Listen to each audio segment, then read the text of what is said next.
Thanks to the support as a channel member, JM Thoughts. Here we go then, boys and girls. Champions League final. I know I said yesterday this would be a premiere. It's occurred to me because I'm on holiday while it's happening, I can't schedule it as a premiere before the semi-final comes out, which is why this isn't a premiere because I didn't want to do a spoiler.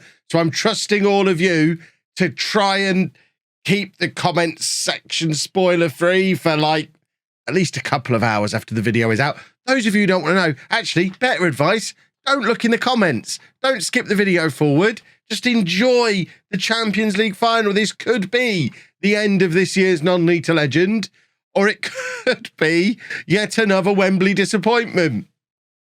It's a coin flip.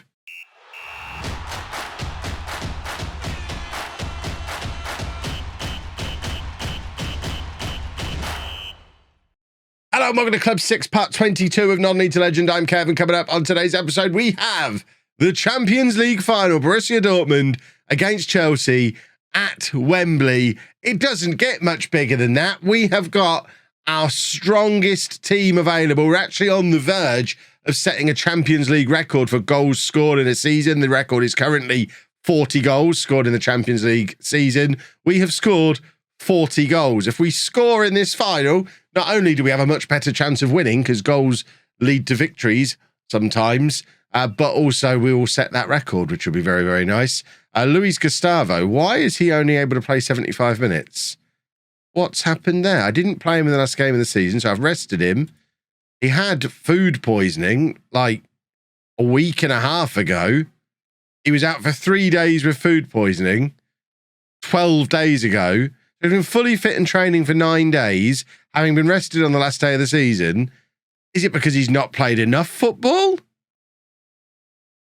That's not ideal, to have your Ballon d'Or winner not able to play the full match. We might just ignore that if we need to have him on the pitch at that point. But our team for the Champions League final is Diego Henrique in goal, a back four of Locatelli, Stewart, Postorino and John, Drury and Tipple together in midfield, and then Ballo, Schultz and Boning behind Luis Gustavo up front. Is this the best team we've put together in the series? It's certainly the most expensive, and I mean, I think it's our best team. Who would you add from any of the other teams into that 11? Not many players. Maybe a better goalkeeper. That's about it. So without further ado, let's get into the match. We'll get the team submitted. As you can see, lots of changes from the last day of the season when we did do a lot of rotation, a lot of rested players, and then we've had 2 weeks off. I really hope we're not going to be affected by lack of match fitness because most of this team haven't played a football match in 3 weeks. But I'd like to think that's going to set us up nicely for the final. It seems the Chelsea team think they're playing Championship Manager 0102 with the good old 4-3-1-2. Or, of course, it's me from like FM18, 17, 16, when this was the only formation I ever played. I do like a 4-3-1-2 or a 4-1-3-2. They're both lovely formations. Haven't used one this year, though. Don't really want to see him working in full flow at this stage of the save either. And you know, when I was talking before about having a better goalkeeper, that's why Hoyan Hal or Thomas Silva both start ahead of Henrique. But fingers crossed it's being disallowed for offside. It has been disallowed for offside. Lovely, lovely, lovely. We don't really need confirmation of whether it is or not. I mean, it barely is. We've got away with one a little bit there, I think. Hopefully that's going to be enough to scare us into life. Of course, it's basically a home game for Chelsea, being at Wembley. I know it's exciting for me to go back to Wembley for the final, but Chelsea haven't exactly got to travel very far to get to Wembley for a European Cup final, have they? Whereas we've had to come all the way over from Germany. Well, obviously, Etienne Tipple probably still has a house in England, as I imagine Schultz does too. Talking of Schultz, he's in behind there, and Colin Schultz has scored! One of the most expensive players in the history of world football, showing once again why we threw all that money at Norwich to bring him back to Germany. It wasn't just about putting a finger up to Schalke and winning the European Cup with their youth player in our team. Although that would be lovely. I'll enjoy that. It was because he's that good and he's scored the goal that puts us 1-0 up in a Champions League final. It couldn't be going any more perfectly than it is. The former Schalke player and the former Schalke manager combining in a Champions League final to put Dortmund 1-0 ahead. I love the narrative of it. It couldn't be any more perfect. We're heading quickly towards half time. Well, Chelsea have a corner here and they've got the equaliser, and maybe my special narrative is going to have to wait a little bit longer, because ultimately I don't care who scores as long as we win the football match. It's 1-1 now, as with 8 minutes to go in this first half, and I would very much like to go back in the lead again before we hit half time. I'll drop a little bit of encouragement. 1-1 is fine. We're fine with 1-1 at the moment. What we don't want to be doing is having to go to penalties or anything like that, because that all sounds a little bit too stressful. I kind of wish we had as easy a time in this final as we had with Real Madrid. Leipzig, obviously nowhere near to as good a team as Chelsea. And this is one of the tougher opponents we could have hoped for. We have an opportunity there, but Luis Gustavo ends up offside, overhits his pass. We do need to be keeping an eye on him, because we're supposed to be taking him off after 75 minutes. I mean, with no games to play until August, I'm not really worried about protecting him. It was only food poisoning that kept him out. And we might not need to worry about it anyway. Ballo has got in behind there. He has been really poor in the second half of this season. But he woke up in yesterday's semi-final against Norwich, and he now has a goal in the final as well. And it's lovely work there from Luis Gustavo to win the ball back, leading from the front. That's your Ballon d'Or winner right there, because he's going to get those tackles in, defend from the front, and lead to a perfect counter-attacking goal. And now Chelsea, they've already scored from one set piece. They've now scored from 2 corners in this final. I mean, we're the ones playing all the nice football, doing all the nice things, and they're just being boring old English team, doing their boring old goals from corners.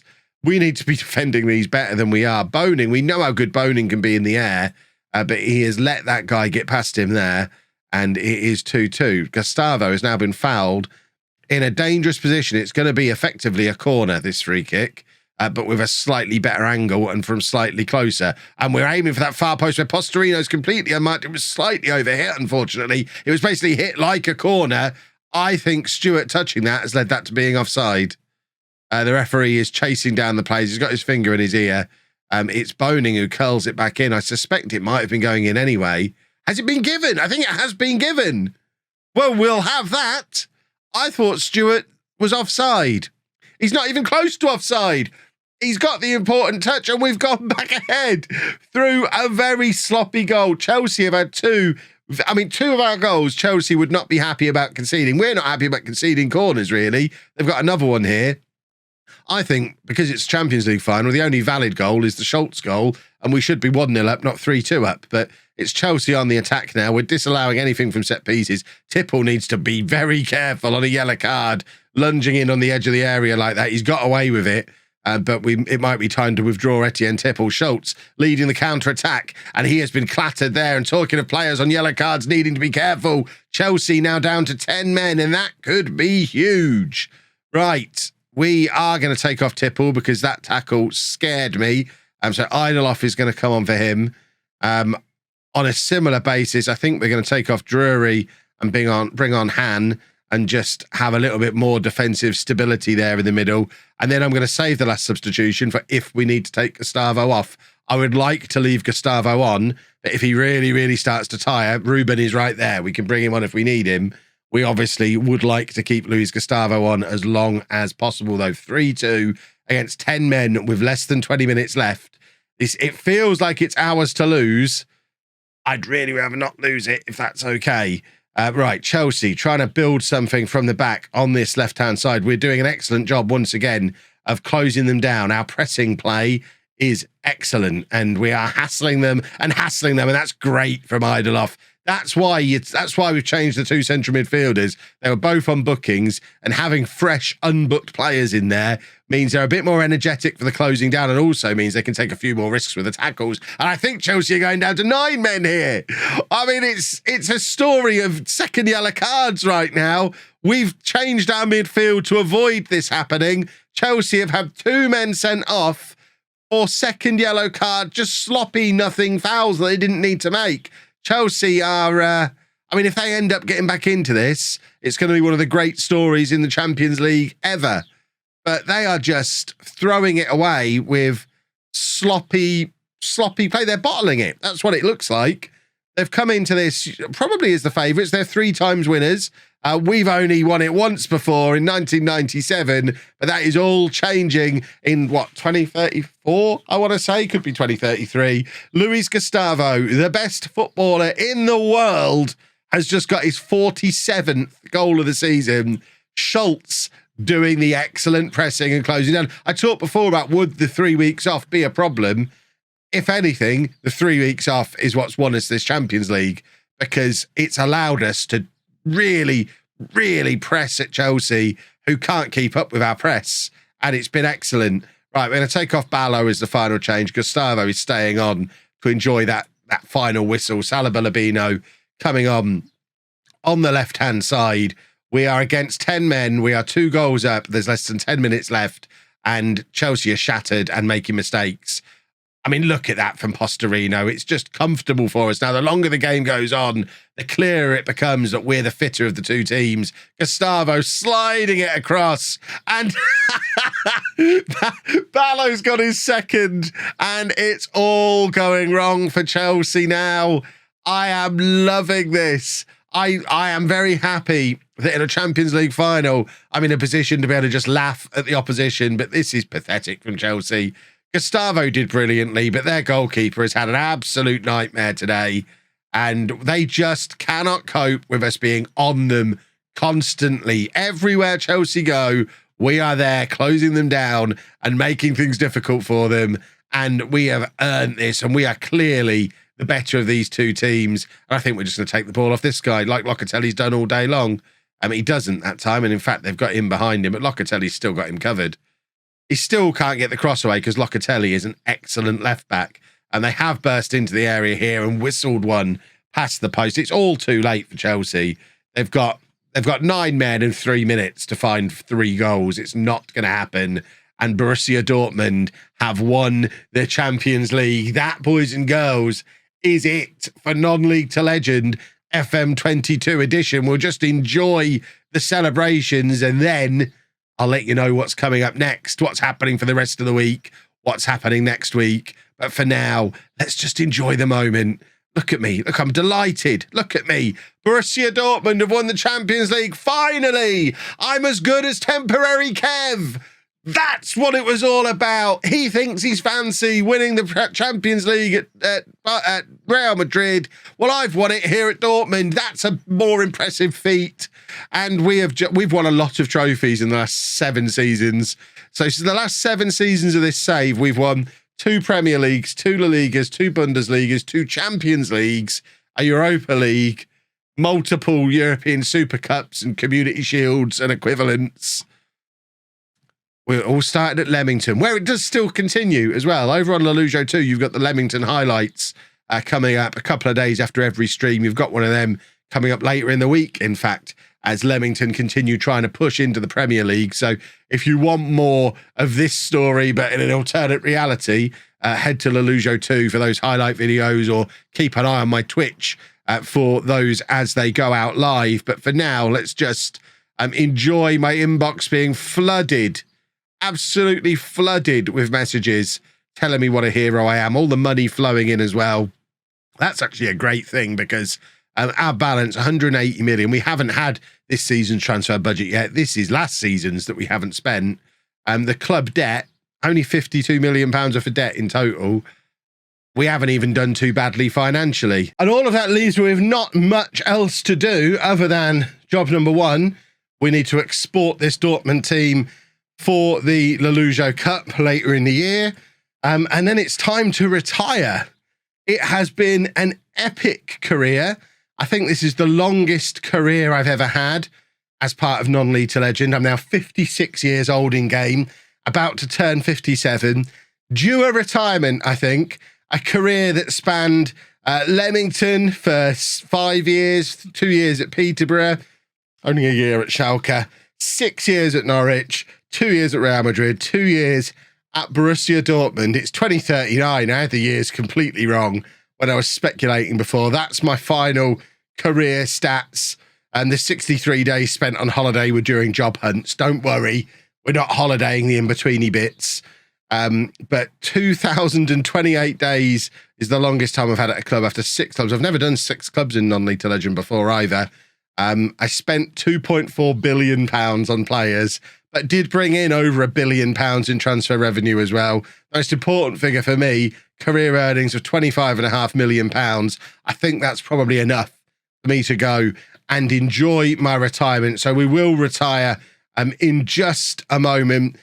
Before then, just to let you know the plans for the rest of the week, because as you know, I'm on holiday at the moment. As you're watching this, I'm at Disneyland. If you're watching it when it first came out, so as you can probably imagine, we're not going to be starting a new series this week, even though it's only Tuesday. I am going to do a 5 years in the future video because we're in the interests of just spacing things out on the channel a little bit. That'll come out on Thursday. It's Tuesday today, isn't it? It is Tuesday today. Yeah, we'll do a 5 years in the future video on Thursday. And then on Monday of next week, there will be a new series starting. As of right now when I'm recording, I don't know what that new series is going to be. There is a good chance that by the time you're watching this, I do know, because I've probably already recorded episode 1 and got it ready.